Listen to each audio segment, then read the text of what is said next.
Hello and welcome to the Thread to Mend podcast. My name is Taylor and I'm coming to you from Baltimore, Maryland. And this is a podcast about all things fiber related. I generally speak on the subjects of knitting and spinning yarn.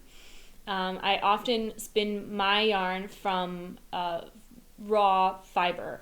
So I love to buy the fiber in its state where it came right off the animal, and then I wash it and comb it or card it and spin it, and then hopefully end up knitting with it.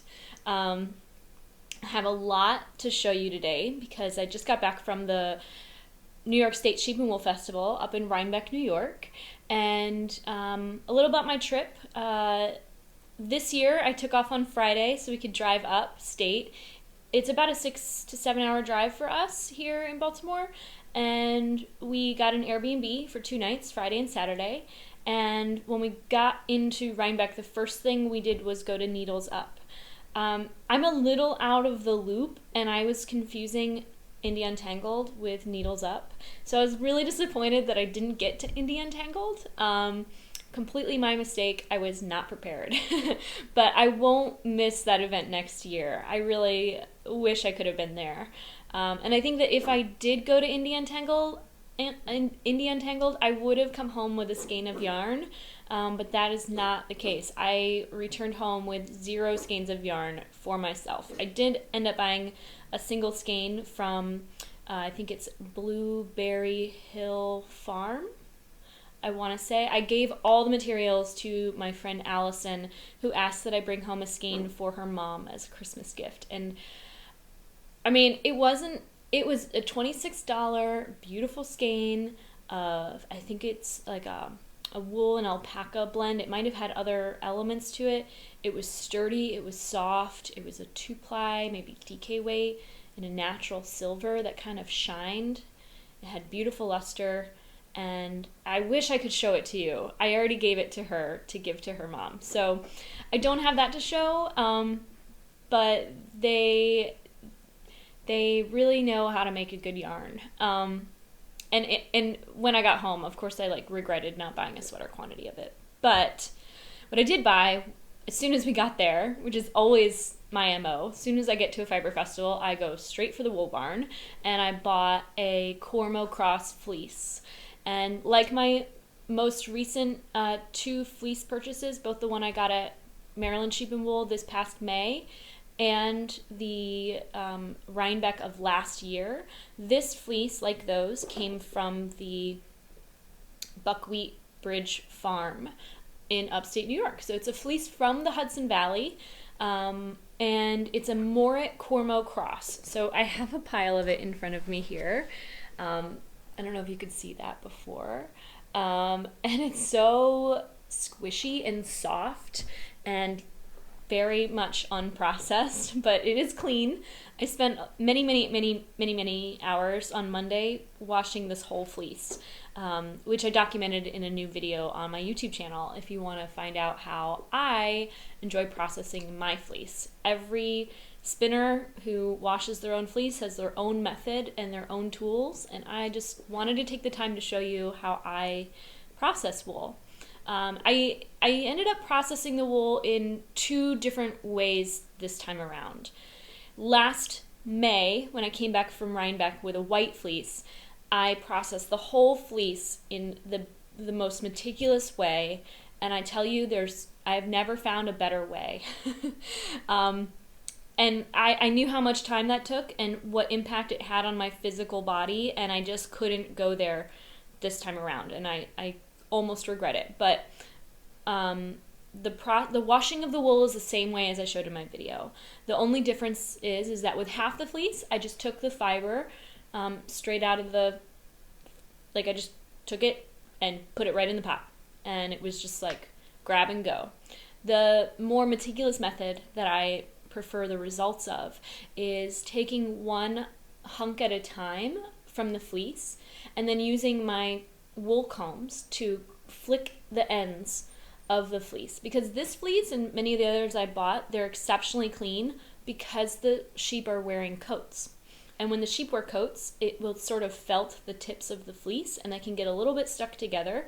And so by flicking the ends before you wash it, you're opening up the ends of the fiber so that any dust or dander or lanolin can easily come straight out of that clump of fiber.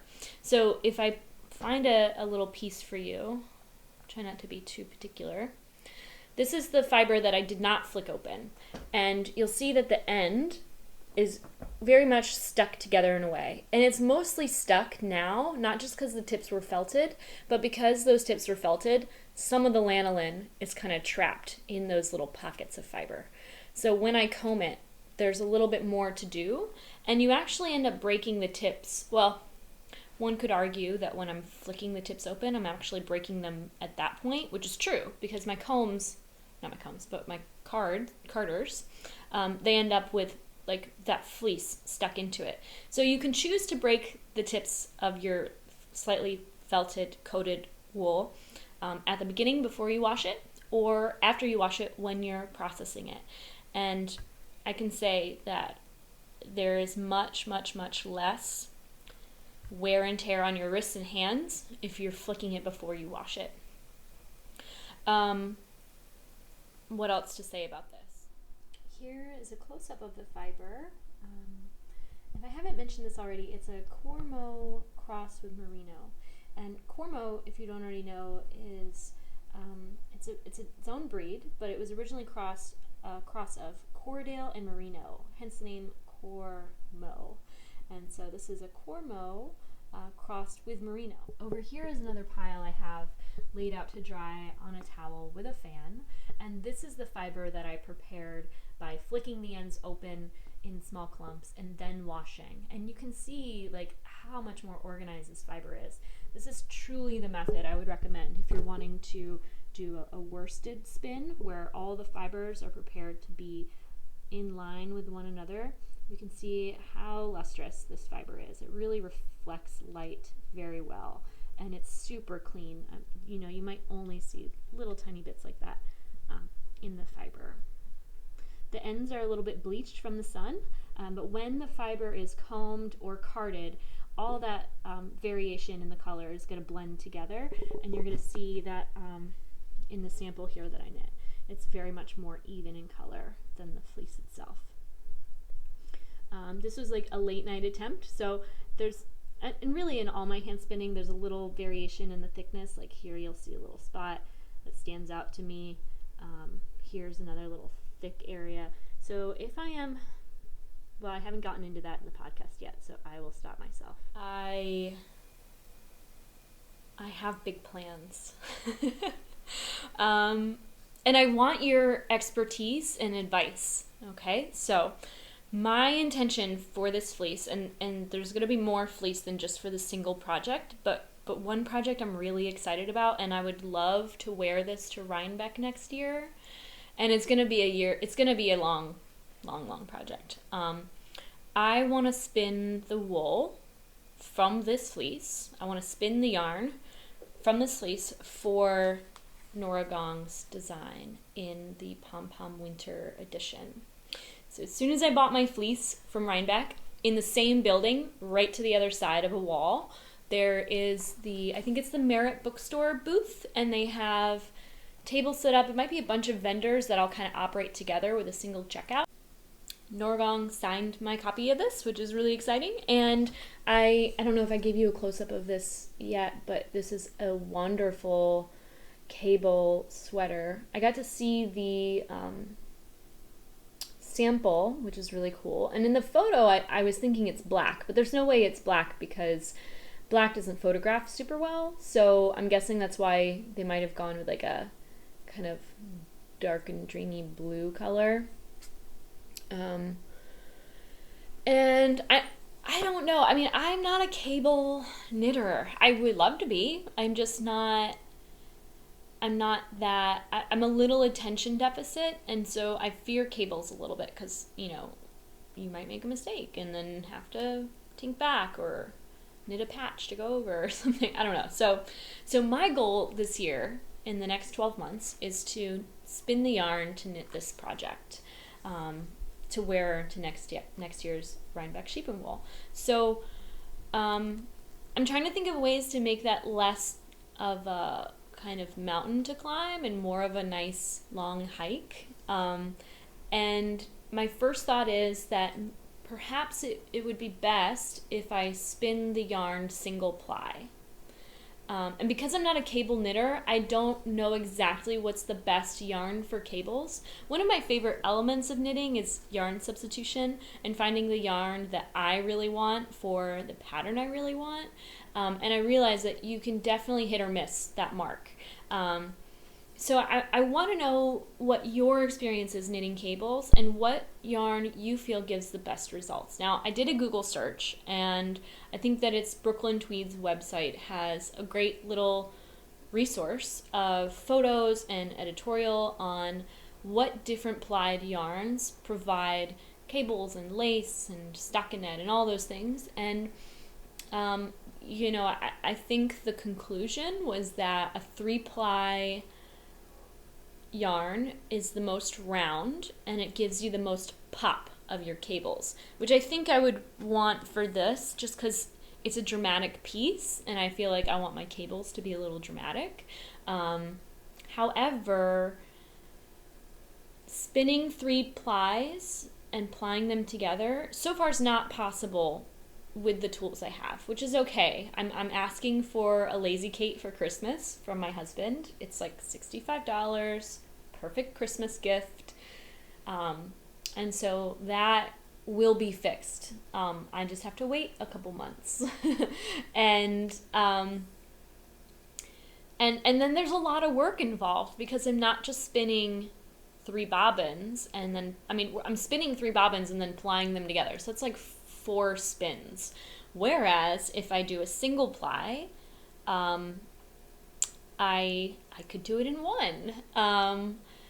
And I know that single ply spinning is, at least with my hands, less consistent. And the more plies I do, the more consistent the hand spun yarn will be.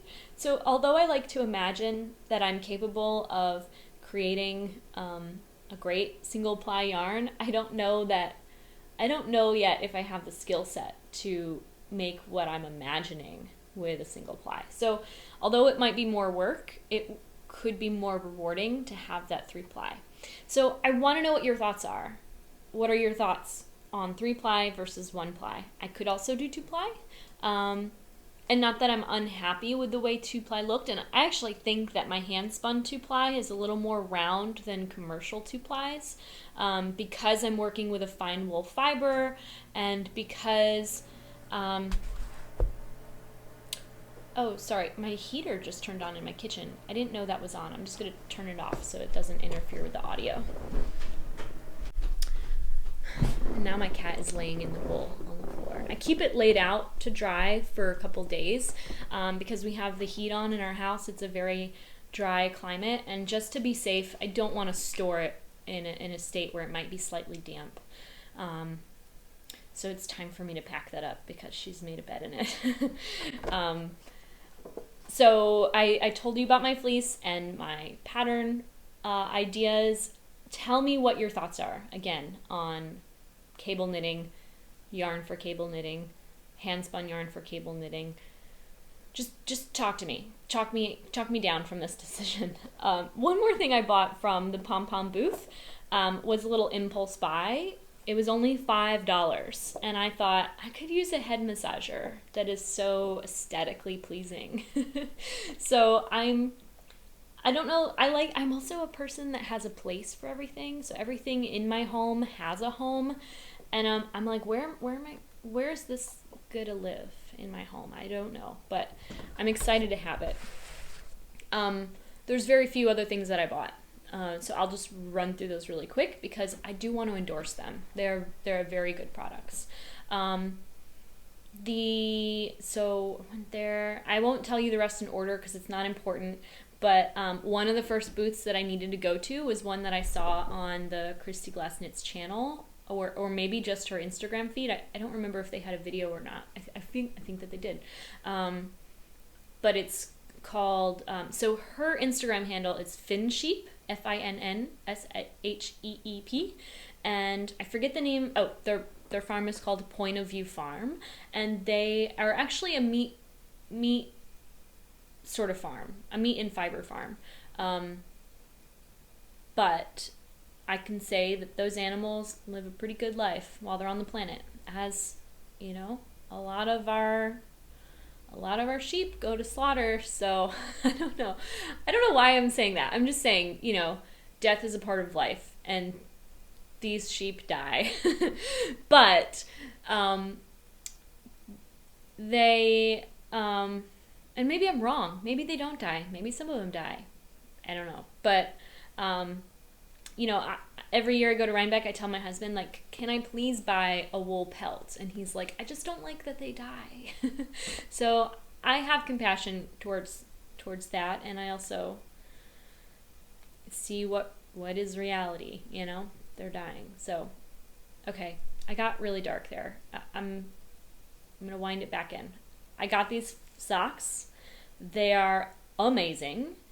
I've never had a sturdier, thicker, warmer sock on my foot in my whole life. And I told her this at the booth, and it's actually true. I'm going to buy these socks for every person in my family that lives in Maryland. So Brian's parents, his sisters, their husbands, they're all getting these socks.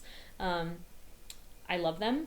And because his brothers-in-law are both arborists, I think that they could use a pair. So I got a pair for myself. I guess Brian and I both bought pairs for ourselves because we have like a joint account. We have our separate accounts. We pay into the joint account. It's the way I like to live. So whenever we buy stuff for both of us, we pay for it jointly. And it's nice and easy. Okay. Not that you need to know it, but I forgot to mention this. When I did end up at Needles Up, I bought from the Tuft Woolens booth the Cardamom lip balm. I'm a lip balm snob. I don't know if I told you. And when I see beeswax as one of the two first ingredients, I buy it. But I think I need to be a little more discerning, because the reason I love beeswax is that it makes a thick, put on, last for hours chapstick. Whereas this lip balm, and although it smells delicious and it goes on really easily, it doesn't last the hours and hours that I need it to, because I run really dry.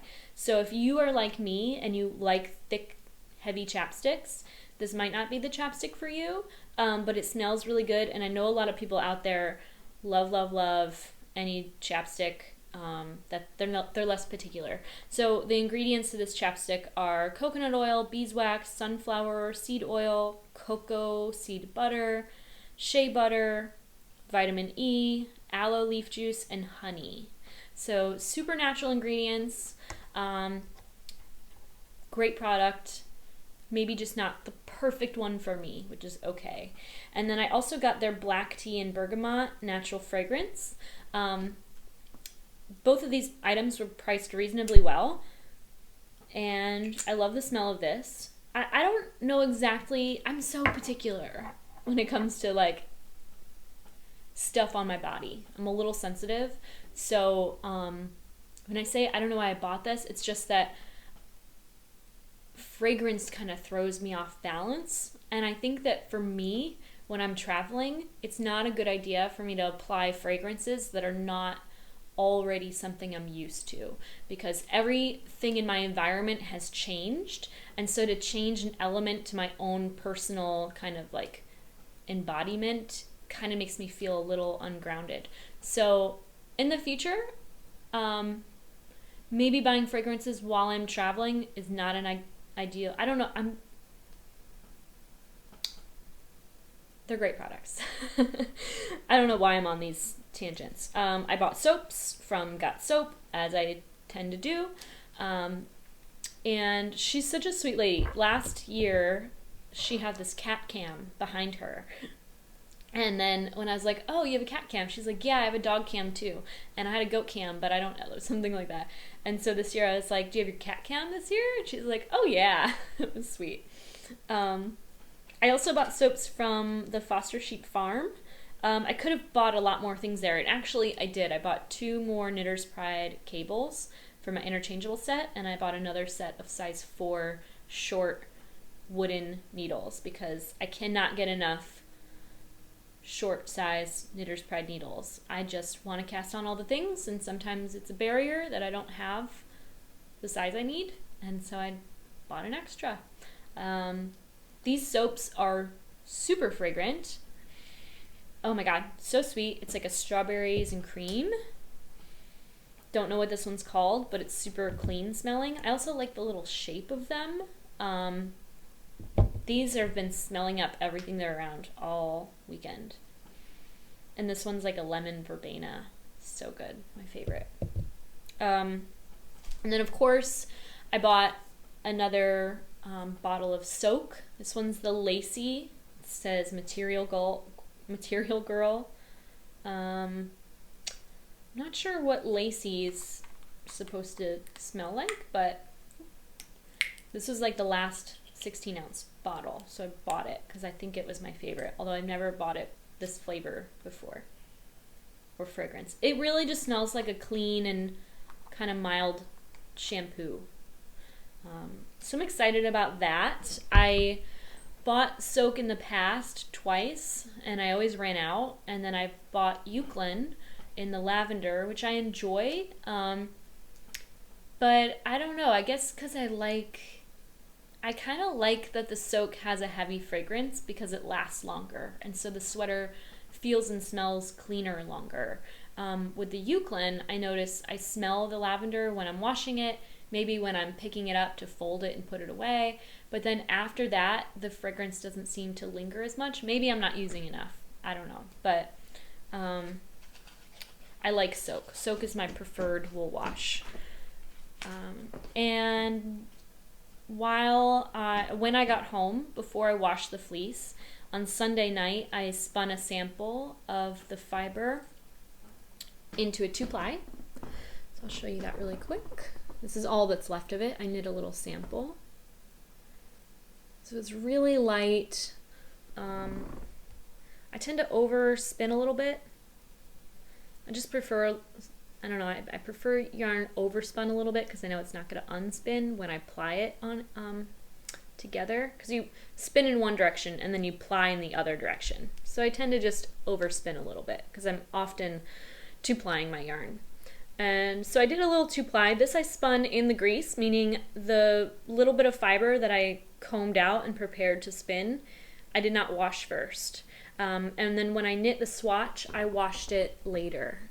And I washed it with just a little pump of this like foaming hand soap at my sink and water. I didn't wash it like super duper well, so it still has a bit of a sheepy smell to it. And you know, I just tried to spin it as fine as I could. I actually knit or spun my hair into it, which I have to admit, it happens quite often. So yeah, I mean, that's my Rhinebeck haul. A fleece, soap, little gifties, socks, super practical. Some things that didn't make their way home were the box of vodka-filled chocolates and a giant bar of milk chocolate hazelnut from the same booth that I bought these Finn sheep socks. So they're Finnish chocolates, which I thought was really cute, that her booth was like the theme of Finland, sort of. While I was at Rhinebeck, I handed out my little business cards for my YouTube channel with a stitch marker on the back. Unfortunately, I didn't get enough of them out into the world because I still have a lot left over. So I'm just going to pop these into any of my YouTube channel giveaways in future weeks and months, as well as should I put anything for sale on Etsy, I will include them in my Etsy orders.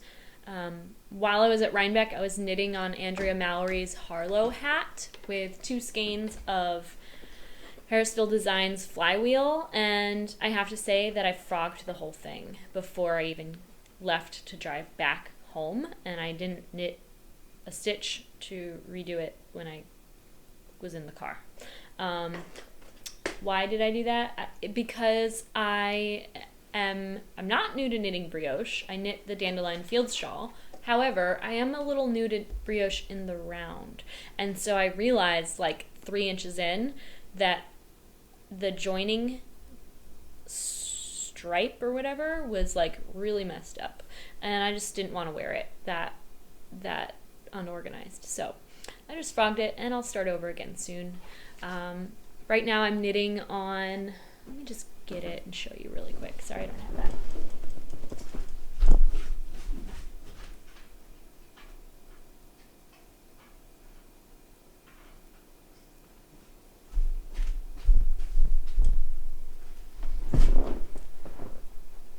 Right now I'm knitting the Sipila sweater by Caitlin Hunter. It's in its sort of rudimentary form, so I'm not sure how much you're going to see of it, but it is a Christmas sweater. I'm not, I don't go all out for Christmas. I hardly decorate the house. I have 2 like ceramic Mr. and Mrs. Santa Claus things that I kind of put in the front door window, and then that's it. I'm not like way into Christmas, but you know, over the last couple years, I've been following the Christy Glatzknit's channel, and I just love her enthusiasm and her excitement for things. And so I think because Christy's like about Christmas, I want to be about Christmas this year. Like I feel inspired and driven to make something fun and exciting that's kind of a little bit seasonal, but what sweater isn't? And so I could wear this all December, and I could really wear it whenever I want because it looks heavy on the red, but I don't know if you're familiar with this pattern, and I left the pattern in the other room, but the top cast on color is not the main color. It's gonna be at the top and then part of the color work, and then the rest of the sweater is going to be green, which I wear a ton of this green. I have almost every sweater I wear has an element to this green in it. So I'm excited about this. I originally knit it and it was the reverse, and then I had to unknit it and reknit it correctly. So this is, the yarn is, I'm really excited because I remembered to tell you about the yarn. The yarn is Little Lion Heads on Etsy in this red and yellow color. Technically I did over dye it just a little bit because I'm super particular, but it's an amazing skein of yarn, and her Etsy store is literally one of the very few that I check regularly to see what she has going on. So if you haven't heard of her yet, you'll find her on Etsy. It's Little Lion Heads. She has a cute little bunny too. And I think she's out of either Virginia or Washington, D.C., so she's kind of local-ish to my area. And then the green yarn is O-wool, and this is the first time that I'm knitting with O-wool, and I like it a lot.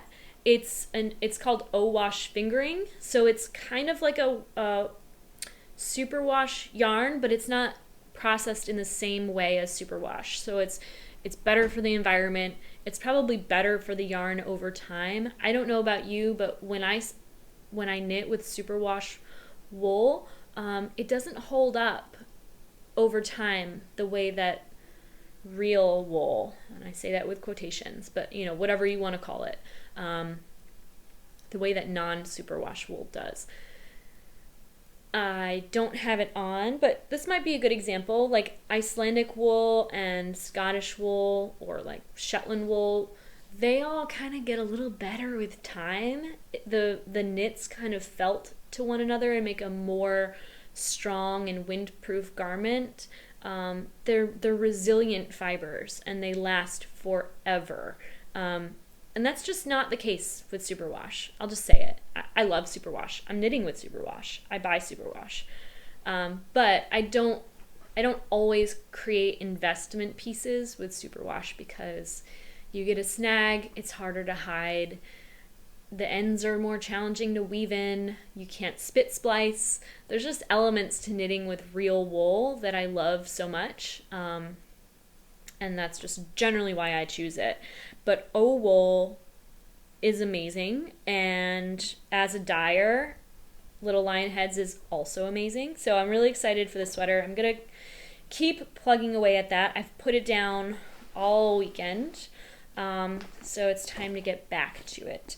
And then another thing I'm knitting is this skein of yarn that I got in a little package from a friend, and it is Dreaming Color yarn. It's a DK Superwash Merino, and it's this pretty green color, which is really, really close to my favorite, like chartreusey green, which I just showed you in the oval. I don't think I held up the ball, but I'll put them together.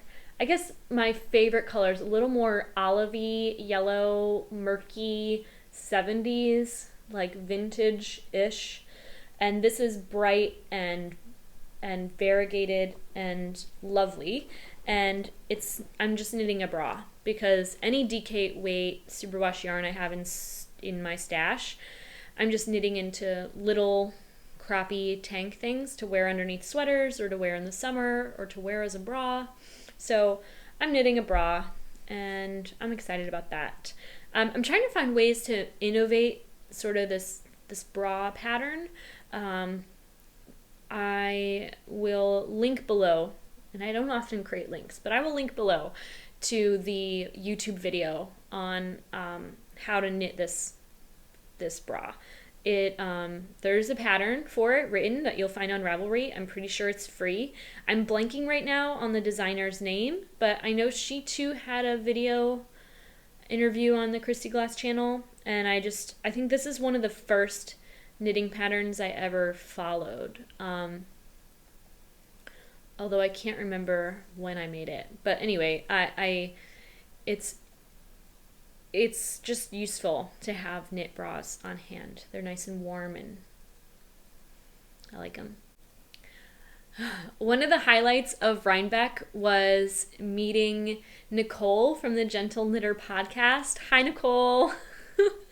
I was so thrilled. I feel like, and I might have missed my opportunity to connect and like meet or re-meet a lot of people, but I feel like I really had the chance to meet and connect with her. She's such a lovely person, and if I have any regret at Rhinebeck, it's that I didn't spend enough time talking with her and making plans and hanging out. And I think I'm just so much of an introvert. Like, I rely on my husband to be with me at these events because I don't love being alone, and I knew she was there by herself, and I'm like, why didn't I say, like, let's hang out? But anyway, it was a pleasure to meet her, and if you haven't already watched her podcast, which I can't imagine you haven't, but you'll find her on YouTube as The Gentle Knitter, and it's a lovely podcast. So, yeah. So you can find me on Ravelry and Instagram as Taylor E. Owen. If you enjoyed watching this video, please like and subscribe to my channel. It means so much to know that people are out there and interested in hearing my perspective and, you know, what I'm up to and what I'm making, and, you know, just sharing ideas. I think that, you know, there's not one of us that's as good as all of us. So share your thoughts. Let me know how you're doing, and I look forward to hearing from you. Thanks.